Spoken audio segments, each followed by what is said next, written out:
Hello, my name is Joel, and I would like to read you the story The Night Before Christmas. It's one of my favorites. It's very treasured in my heart, and I know you'll like it just as much as I do. And I can show you the pictures too. 'Twas the night before Christmas, when all through the house not a creature was stirring, not even a mouse.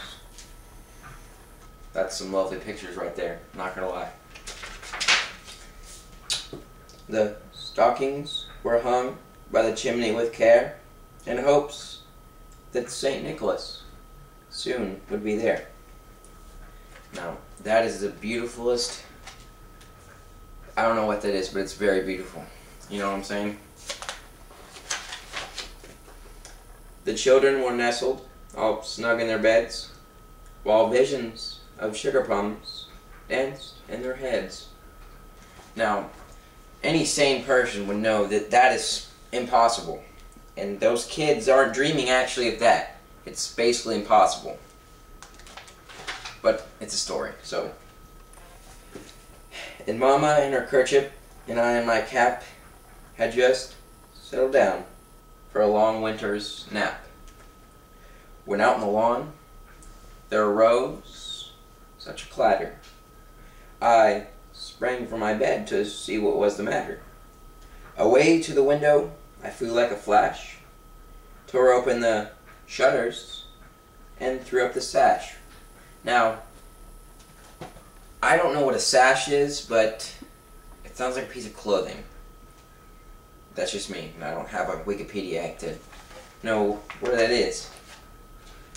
The moon on the breast of the new fallen snow gave a luster of midday to objects below, when what to my wondering eyes should appear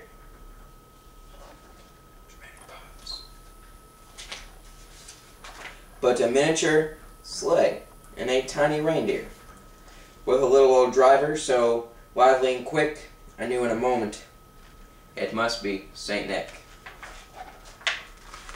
Now, I know there are some kids watching this, and he is smoking. Smoking is wrong. Don't do it. It's dangerous. And apparently reindeers cannot fly. Sorry, but it's true. And where's Rudolph? I mean, what kind of story is this? And I can't believe he's not calling the cops right now. I mean, you're seeing some reindeer and some guy smoking, flying around and trying to get on your house. I would call the cops. But that's just me. More rapid than eagles, coursers, they came and whistled and shouted and called them by name. Now Dasher, now Dancer, now Prancer and Vixen, on Comet, on Cupid, on Donner and Blitzen. To the top of the porch, to the top of the wall. Now dash away, dash away, dash away all. Now, again with the, calling the cops thing, he's telling him to dash away quickly, basically. So, he must have done something wrong. Or else he would take his time, make sure his reindeer are all adequate speeds and stuff like that. Because there is a speed limit. As dry leaves before the wild hurricane fly, when they meet with an obstacle, mount to the sky, so up on a house top, the coursers they flew, with a sleigh full of toys, St. Nicholas too. Look at that, they got a sun right there, smiling at them. That's pretty freaky. And then, in a twinkling I heard on the roof, the prancing and pawing of each little hoof.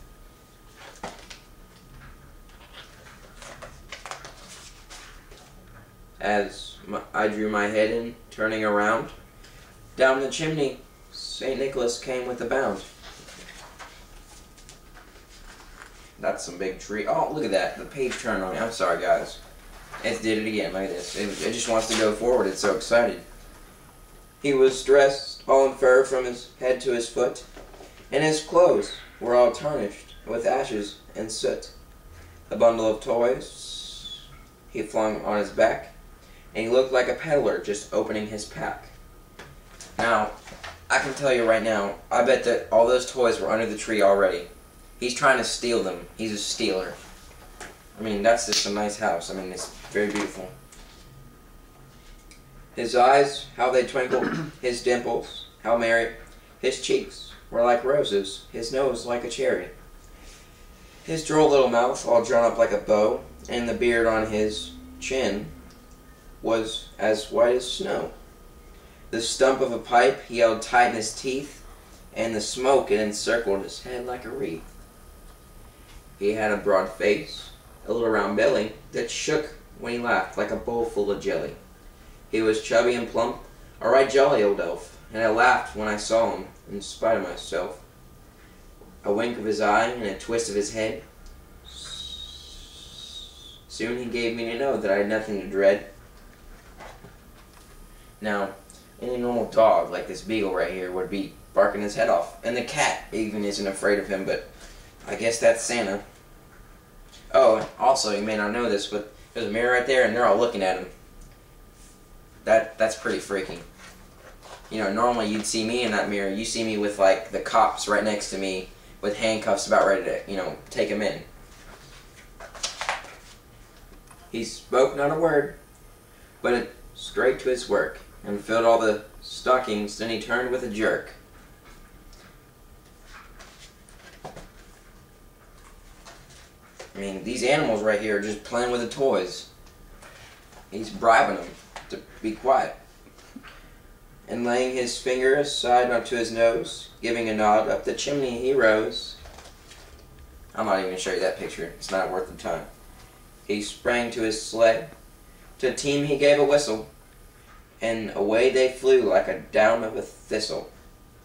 But I heard him explain, ere he drove out of sight, Happy Christmas to all, and to all a good night.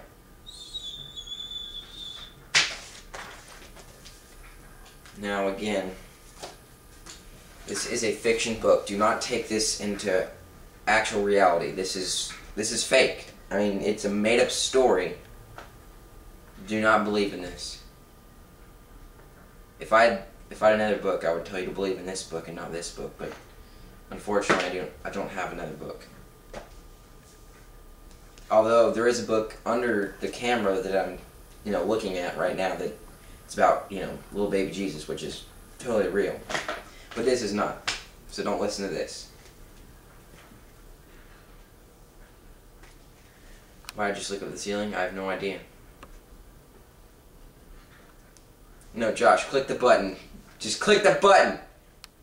Click the button.